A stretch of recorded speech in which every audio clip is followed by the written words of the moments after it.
They take a jumping off point, which is anything that ever called itself D&D or D&D-ish, which is already an enormous constellation of possibilities, and take that, and then they say, I want to make this better, I want to make this work, I want to do this, and they often design really interesting games. Right. So the way I look at the OSR culture is that it's a lot like rock and roll in a good way. They're doing great things, new things, fun things, but for God's sake, don't listen to them talk about it. Right? Never listen to what the lead guitarist has to say. It's going to be blither. Right. Okay. So the because they're going to make all these weird claims that are counterfactual in every possible which way, and there's just no point. Um, so that's the point is that the Forge does have these two cultural uh, outcomes: story games and OSR, whose proponents often consider themselves opposed. But if you look, they have weird origins relative to the Forge, weird realities regarding their games, in that the story games are actually deeply uninnovative for the most part. And while they claim that they're the big innovators, and then the new school, which they're not, and then you go to the OSR, who all claims that they're just originalists, and of course they're not either. Right? So it's really strange. It's confusing. They make no sense about themselves. Both of them want to paper over the history, their originating history with the Forge.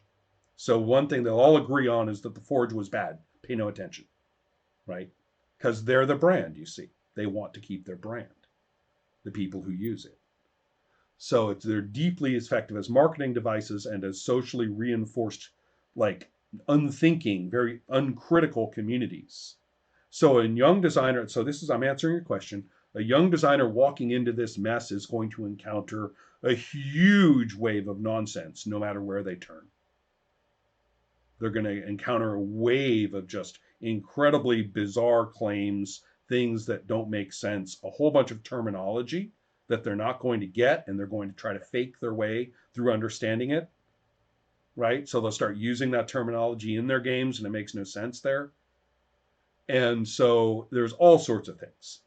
Um, so that's one thing, is that the young designer is not walking into a community of clarity or even of solidarity, but into communities of ideological conformity and confusing arrays of standards, when they should be telling people there aren't standards, right? So I would have to say that the branding of both story games and the OSR is extremely toxic and is a bad situation for a young designer to walk into. Um, Okay. and so that's one thing. The other problem that the young designer faces is that many of the older and negative features of the old distribution system, which we thought were killed, are now back due to crowdfunding. Now, from my point of view, you would think that crowdfunding should be a great thing, and I wish it were. Right? I wish crowdfunding did what it claimed. And because it's great, grassroots funding for grassroots effort, fantastic, right? Creator as a member of the crowd, all power to the people. This is all about me. This is great. Now, the one problem is that Kickstarter set the pace for, or set the model for how it should be done. And for historical reasons, therefore, the way Kickstarter does it is sort of considered the way you do it. If you do it differently from the way Kickstarter does it, it seems weird, just because Kickstarter was first. Kind of commanded the mind share of what crowdfunding is. So, what are the details of Kickstarter that caused a lot of trouble for role playing? And probably aren't that bad as far as making, like, a new pocket knife is concerned. These standards are probably a good thing. But for role playing, they're disastrous. Number one, the idea that you have a deadline. We're going to produce the thing, the prototype. If you're making a new pocket knife, we'll produce the prototype by a year from now. If we get the funding, from the point of funding, we've got our shit together, we can put out the prototype in a year. And second, the notion that you basically have to reach this minimum funding in order to get any of your funding. Now, again, that makes perfectly good sense if you're trying to put out your prototype for a pocket knife. But it doesn't make any sense if what you're talking about is pre-ordering product. See the difference? The first one is about making the prototype for a pocket knife. The other way to do it is say, we're making the pocket knife. And the way we're selling it is to have you guys pay this money. So in other words, treating Kickstarter as a catalog of ordering product. Right? So the original use and structure of Kickstarter is really not very good for that purpose. And it puts game designers on a deadline to produce not a prototype, but the thing itself, and to ship it to everyone. So all of a sudden, you've just suddenly become, now look at, if you just count on your fingers, you'll discover that the vast majority of money you make through crowdfunding this way is going to be gone the second it's over. Because you have to print these things, you have to produce this thing, you have to make the thing in bulk, and we have to ship it all over the world. And if you think the average pledge for a game covers that per person, you are sadly mistaken. Most people who finish their Kickstarters successfully regret it for the rest of their lives because they are deeply in debt afterward. Right. And so, therefore, the people who do best with Kickstarters are the people who already have the capacity to make and ship the games in place. And they already have the products made. So I ask you, why would these people need a Kickstarter in the first place? If they have all those things. And the answer is because it has become the promotional platform and the catalog of ordering for customers. And it's whipped up by hype. Look how many people are funded. Hey, we're funded. Now jump on. Right? That's the context now. It's as far away from the original concept of Kickstarter and the idea of funding grassroots effort as you can possibly get. So therefore, we get crap games because they don't have time to get designed well. I've stopped pledging for games on Kickstarter. I gave up a few years ago. I don't do it anymore. I'm tired of getting games who would never have made it through 2 weeks at the Forge. In terms of people picking it up, playing it, talking about it, seeing how they like it, and giving lots of feedback and all the rest of it. These games that are arriving, right, with their beautiful cover are the same old shit we were getting in the 1990s from people who simply weren't developing their games through to completed form.